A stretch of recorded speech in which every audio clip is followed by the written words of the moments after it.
नमस्कार भारत, जय हिंद साथियों। कैसे हैं आप सब बिल्कुल अपनी इंग्लिश की तैयारी बहुत अच्छी तरीके से आपने शुरू कर दी होगी।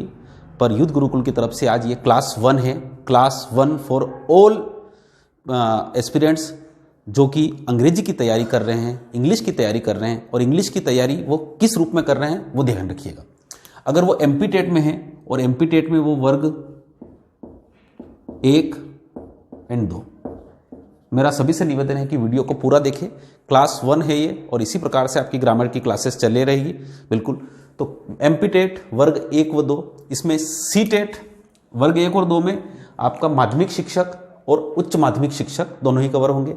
सी टेट में जनरली इंग्लिश आती है, केवीएस और एनवीएस, है ना, केंद्रीय विद्यालय संगठन, नवोदय विद्यालय संगठन। केवीएस और एनवीएस में टीजीटी पीजीटी में जो भी इंग्लिश आती है वहाँ की।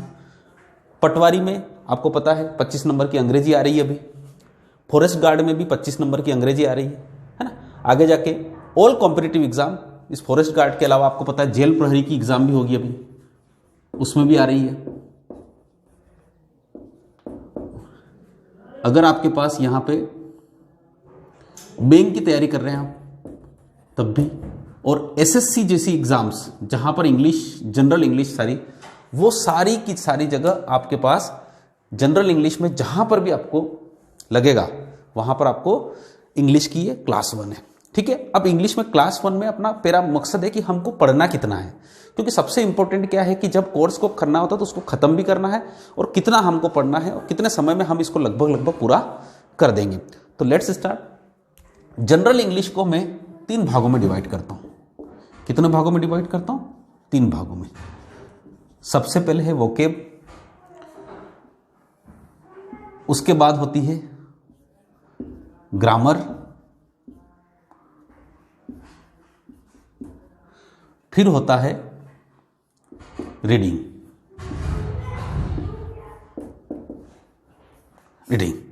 यानी इसका मतलब होता है कि वोकेब में क्या है, वोकेब मतलब वोकेबलरी, शब्दकोश। ये 3 भागों में जनरल इंग्लिश कंप्लीट होती है।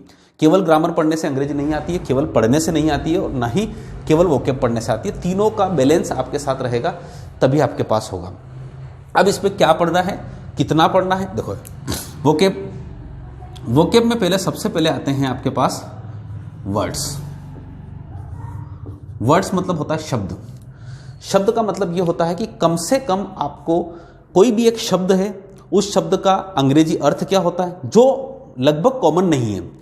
गुड मतलब अच्छा सबको पता है ना। वेल मतलब अच्छा सबको पता है, ऐसे नहीं कोड है। ल्योर, LURE, ल्योर मतलब क्या होता है, लालच होता है, प्रबोलन होता है। मेकअप मीन्स क्या होता है। बहुत सारे जो वर्ड होते हैं जो कि जनरल नहीं होते हैं परंतु वो एग्जाम्स में आते हैं, और उस प्रकार के शब्दों को पढ़ने के लिए वोकेब्स वर्ड्स पढ़ना है।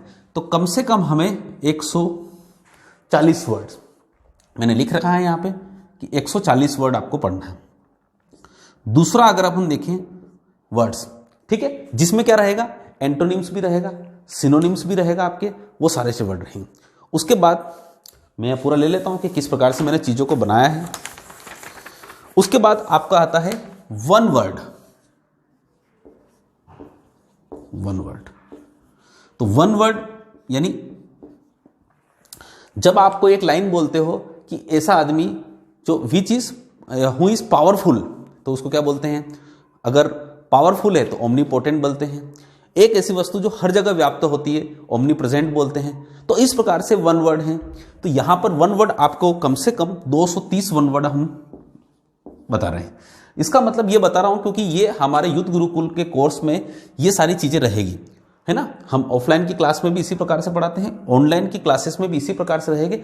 और ध्यान रखिएगा, मेरा निवेदन है कि ऑनलाइन की क्लासेस चलेगी तो उसमें आपके पास ये सारी चीजें लिखी होना चाहिए। तो इसका मतलब ये होता है कि आपको अगर इनकी हार्ड कॉपी चाहिए तो आप मोबाइल नंबर 8349349113 यह इस मोबाइल नंबर पे आप हार्ड कॉपी के लिए संपर्क कर सकते हैं। ठीक है, अगर आप यहां आसपास हो तो ले सकते हैं और नहीं हो तो हम इसको कोरियर से या डाक से भिजवाएंगे। ठीक है, चलिए अब हम आगे बात करें। वन वर्ड हो गया। उसके बाद हम बात करते हैं इडियम्स की। इडियम्स भी एग्जाम में बहुत पूछी जाती है। ये हमारे पास एक किराना की दुकान या मेडिकल स्टोर हम पूरी तरह से भर रहे हैं। जैसे कि अगर आप एक किराना की दुकान लगा रहे हो या मेडिकल स्टोर लगा रहे हो या फिर कोई भी एक बिजनेस शुरू कर रहे हो, जहां पर अगर छोटी रूप से शुरू कर रहे हो तो आप डेफिनेटली थोड़ी थोड़ी चीजें सभी रखेंगे, तो कम से कम इतनी तो अपने को रखना ही है। और भी हम पेपर जब पढ़ाएंगे तो उसके साथ रहेगा। तो इडियम्स कितनी है? 212 इडियम्स को हमने कहा है। उसके बाद तीसरा है हमारे पास, चौथा है आपके पास है फ्रेज। ये फ्रेज 184 प्लस 31 है, ठीक है। और उसके बाद आता है आपके पास प्रोवर्ब। प्रोवर्ब से होती है आपके पास 100 प्रोवर्ब्स हम देंगे, 110 है। प्रोवर्ब्स कितनी है? 110। और उसके बाद लास्ट में आ जाता है आपके पास होमोनाइम्स। ये आपके पास हम देंगे 100। बात समझ पा रहे हो आपको? बात ये वोकेब का पूरा कलेक्शन है, जहां पर आपको वर्ड्स, इस वर्ड्स में क्या रहेंगे? वर्ड्स में एक शब्द रहेगा, है ना। उस शब्द का इंग्लिश मीनिंग क्या होता है, हिंदी मीनिंग क्या होता है, उस शब्द के एंटोनिम्स कितने होते हैं, 4-5 एंटोनिम्स, है ना। आपके उसका सिनोनिम्स क्या होता है, उसका उल्टा क्या होता है, वो सारी चीजें। वन वर्ड सब्स्टिट्यूशन में क्या होता है, एक पूरी लाइन होती है, उसका अर्थ क्या होता है। एक जो जिसका पति मर चुका है उसको क्या बोलते हैं? विडो बोलते हैं। जहां पर लोगों की सरकार, the government is of the people, for the people, by the people, तब उसको डेमोक्रेसी बोलते हैं, है ना। उसके बाद आता है फ्रेज। फ्रेज जो होते हैं छोटे छोटे छोटे, जैसे कि एक लिख दिया मैंने कि फॉर द सेक ऑफ,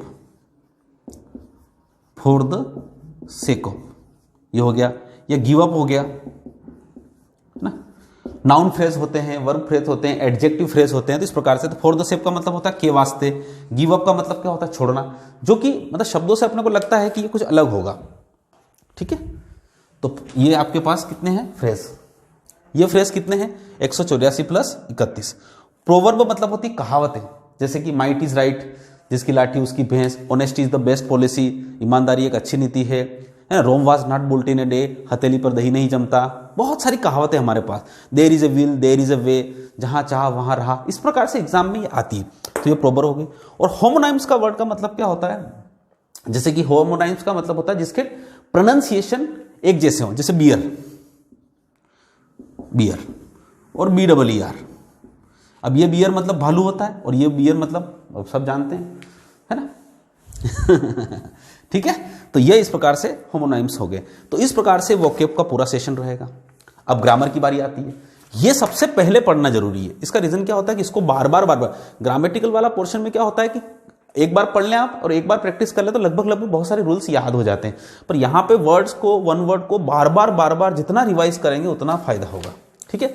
उसके बाद आती है आपके पास ग्रामर।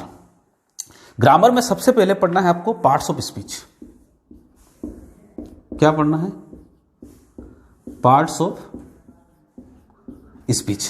पार्ट्स ऑफ स्पीच कितने होते हैं? तो 8 होते हैं। Noun, pronoun, verb, adjective, preposition, conjunction, adverb, interjection. इस प्रकार से कितने होते हैं? वो 8 होते हैं। तो 8 पार्ट्स ऑफ स्पीच पढ़ना है, ठीक। उसके बाद पढ़ना है आपको टेंस। टेंस के बाद पढ़ना है आपको active and passive voice.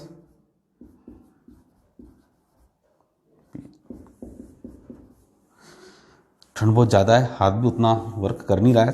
Passive voice, active and passive voice पढ़ना है आपको।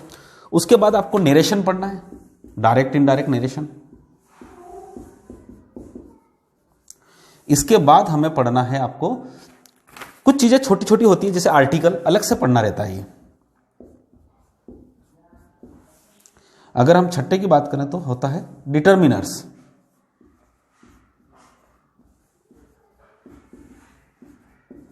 डिटर्मिनर्स क्या होते हैं? जो आपके एनी, मेनी, सच, इस प्रकार से। और उसके बाद लास्ट में है आपके पास मॉडल्स, ठीक। और लास्ट में एक और आ जा सकता है आपके पास, जिसको क्लास बोलते हैं अपन। बस, यानी ये अंग्रेजी में आपको इतना है ग्रामर के रूप में। पार्ट्स ऑफ स्पीच में लगभग बहुत सारा पोर्शन पार्ट्स ऑफ स्पीच में कवर हो जाता है, पर हमें इतना सब पढ़ना है। टेंस, ये सारे के सारे जो सिलेबस है ये पूरा एमपी-टेट, सी-टेट, केवीएस में सभी में लगभग यही सिलेबस है। यहां पर केवल एकमात्र एग्जाम ऐसी बैंक जिसमें रीडिंग हैबिट का पोर्शन बहुत ज्यादा आता है और वोकैब का क्वेश्चन आता है। ग्रामेटिकल पोर्शन उतना ज्यादा इंपॉर्टेंस वहां नहीं रखता है, परंतु एसएससी और सारी एग्जाम में, वो सारी एग्जाम जहां पर भी पूरे ऑल ओवर इंडिया में इंग्लिश पूछी जाती है वहां पर ये सारी चीजें रहती है। तो लगभग ये यात्रा है हमारी, जैसे कि हम कोई वैष्णो देवी की यात्रा ले जा रहे हैं या फिर कहीं बड़ी यात्रा ले जा रहे हैं, तो वहां पर हमें क्या क्या चीजें देखना है। तो पहले से एक मेनू कार्ड हो जाता है ना, कि सबसे पहले देखो हम पशुपतिनाथ मंदसौर जाएंगे, वहां के बाद फिर वहां से थोड़ा सा आगे चलेंगे तो भादवा माता घूम के, इधर सांवलिया जी घूम के, इधर पूरे भारत भ्रमण करवाएंगे। तो ये इसी प्रकार से है पूरा, क्योंकि हमें हमारी यात्रा का पूरा पता होना चाहिए, है ना। ध्यान रखिएगा, आज की तारीख में सबसे बड़ा दिक्कत हमारे पास यही हो रही है कि हमारे पास पढ़ने का मटेरियल बहुत है, रिवाइज करने का समय नहीं है, और उसी के कारण हमारे पास आज की तारीख में चीजें क्या होती है, उतने अच्छे मार्क्स नहीं ला पाते हैं जितने कि वाकई में एक बच्चे को होना चाहिए। ठीक है, अब आते हैं हमारे पास रीडिंग हैबिट के बारे में। तो रीडिंग हैबिट जो होती है वो 6 to कम से कम 10th तक या फिर 12th तक की बुक्स पढ़ना शुरू करिए, पढ़ना शुरू करिए। ध्यान रखिएगा, नहीं करिए तो करिए। आपको लगता है कि सर ये कौन से टास्क दे रहे हैं हमको, मैं फिर कह रहा हूं सर आपको इंग्लिश सीखना। देखो एक बात बताऊं, एक अच्छा जो बच्चा होता है जिसकी इंग्लिश थोड़ी बहुत ठीक है, उसको कोई फर्क नहीं पड़ता, वो जनरली कर लेता है थोड़ा बहुत, पर जिन्हों की इंग्लिश वाकई में वीक है उन्हीं को तो इंप्रूव करना है। भाई एक क्लास में जाते हैं, वहां पे 10 बच्चे में से 9 बच्चे बहुत अच्छे पढ़ने वाले, भले टीचर कुछ पढ़ाओ नहीं पढ़ाओ सब हो जाएंगे, पर जो एक बच्चा है उसके लिए कहां से शुरुआत करनी है, यहां से, और सभी को करना चाहिए, मेरा एक मानना है। क्योंकि आपकी रीडिंग हैबिट नहीं होगी तो सर उस पेपर के साथ आप 1-1.5 घंटे तक बने नहीं रह पाएंगे। ठीक है, तो 6ठी से लगाकर 10वीं तक की सारी बुक्स पढ़िए। अब बुक्स जनरली अपने एमपी बोर्ड की ले लीजिए। एमपी बोर्ड में भी आपके पास जो बुक्स हैं उस बुक्स में 6ठी से लगाकर 8वीं तक तो अपने एमपी बोर्ड की है, और 9वीं से लगाकर 10वीं तक, फिर 9वीं से 12वीं तक तो एनसीईआरटी की बुक्स आ चुकी है। इनकी गाइड अपने पास रखिए, जिससे क्या होता है बार बार आपको किसी की फालतू हेल्प या मोबाइल की हेल्प लेने की जरूरत नहीं। मोबाइल से जितना दूर रहेंगे उतना फायदा। सर मैं फिर बताता हूं, मोबाइल में क्या होता है कि हम किसी एक चीज को ढूंढते हैं पर समय 10 मिनट वेस्ट कर देते हैं, क्योंकि उसके साथ जाते हैं तो फिर अपन व्हाट्सअप देख लिया, कभी फेसबुक देख लिया, कभी कुछ और नई चीज देख ली, एक चीज को देखने गए तो उसके साथ 10 चीजें गलत मिल गई, तो मतलब बहुत सारा डिस्ट्रैक्शन है उसमें। कुछ नहीं करना है, 6ठी की बुक 10वीं की बुक लेके और उसके साथ गाइड लेके करिए। ठीक है, अब फिर हम आते हैं शुरुआत में यहां से वोकेब का पूरा पैकेज आप 83493 43-113 पे जितना भी लिखा हुआ है मैंने वो सब करा, क्योंकि जब मैं इसको क्लास में, ये क्लास नंबर 1 है आपकी, क्लास 2 में जब इन चीजों को पढ़ाऊंगा, वर्ड्स पढ़ा या कुछ पढ़ा, तो आपके सामने वो चीजें अगर लिखी होगी तो मैं उसका हिंदी अर्थ लिखवा रहा हूं, उसको समझा रहा हूं, तो आप अच्छी तरह से समझेंगे। ध्यान रखिएगा, आपकी दुनिया छोटी होना चाहिए, मैं हमेशा कह रहा हूं, क्योंकि क्या होता है कि जब आपकी दुनिया छोटी होगी तो ही आपको पढ़ने में आनंद आएगा। तो ये सारी चीजें आपके पास रहेगी। इसमें कोई बाय द वे मैंने लिखा है टाइपिंग मिस्टेक हुई, उसमें प्रिंटिंग मिस्टेक कुछ रही होगी, तो जब मैं इनको पढ़ाऊंगा तो उसी समय आप सोल्व भी कर लेंगे। क्योंकि अगर मैं आपको क्लास पढ़ा रहा हूं और मैं 1 वर्ड पढ़ा रहा हूं और आप उसके बाद क्या करोगे, आप लिखने के चक्कर में रहोगे तो समझ नहीं पाओगे। तो ये एक छोटा सा पैकेज है, आपके पास मिल जाएगा। इसको भी हम बना रहे हैं, अभी इसको भी बना रहे हैं, तो ये पूरा पैकेज आपको हम, ये 6ठी से 10वीं तक की बुक तो आपको ही खरीदना पड़ेगी, है ना। बोले आप कहें तो पैकेज में रख दें, उसकी गाइडेंस सब रख दें, पर उसका कोई औचित्य नहीं है ना। ठीक है, ग्रामेटिकल वाला पोर्शन पूरा हम बना के देंगे, जैसे पार्ट्स ऑफ स्पीच में नाउन वर्ड, छोटी छोटी चीजों से। ज्यादा बड़ा सिलेबस हम करेंगे नहीं, क्योंकि सबसे पहले इनसे गुजरना है, और जितने हम फिर प्रैक्टिस पेपर सोल्व करेंगे तो उससे हमारा फायदा होगा।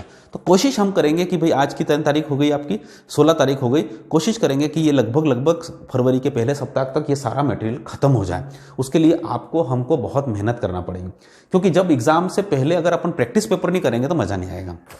ठीक है, तो यहां पर ये पूरा पैकेज आपको, हार्ड कॉपी चाहिए इसकी तो इस नंबर पर आप बिल्कुल एकदम कॉल करें, और इसी पर आप टेलीग्राम भी कर सकते हैं। क्या कर सकते हैं, टेलीग्राम, व्हाट्सएप की सुविधा हमने नहीं रखी है, इस पे, इस नंबर पे आप टेलीग्राम भी कर सकते हैं कि हमको चाहिए, तो ये पूरा आपको डिटेल बता देंगे। ठीक है, ये हो रहा है पूरा पार्ट्स ऑफ स्पीच भी हम पढ़ा रहे हैं यहाँ पे, और ये आज से शुरू कर दो।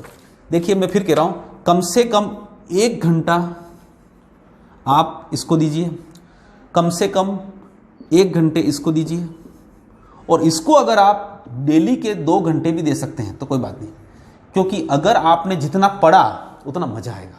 ठीक है। और समय समय पर मैं बताता रहूँगा कि किस प्रकार से आपको पढ़ना है। ये हमारी क्लास 1 है और जल्दी से क्लास 2 मतलब लगभग अब फ्रिक्वेंट क्लासेस हो जाएगी, कोई दिक्कत नहीं है। मैं इतने दिन से बस यही सोच रहा था कि किस प्रकार से चीज़ों को स्टार्ट किया जाए, क्या रहेगा क्या नहीं रहेगा, वो सारी चीज़ें, ठीक है। तो ये सेशन आपको कैसा लगा और किस प्रकार से आप हमसे रिस्पॉन्स चाहते हैं, क्या चाहिए, कमेंट बॉक्स में जरूर लिखिए। आपके कमेंट हमें बिल्कुल एक जो पॉजिटिव एनर्जी देते हैं और वो एनर्जी की ज़रूरत आपको और हमको दोनों को है। थैंक यू सो मच, तब तक के लिए गुड बाय।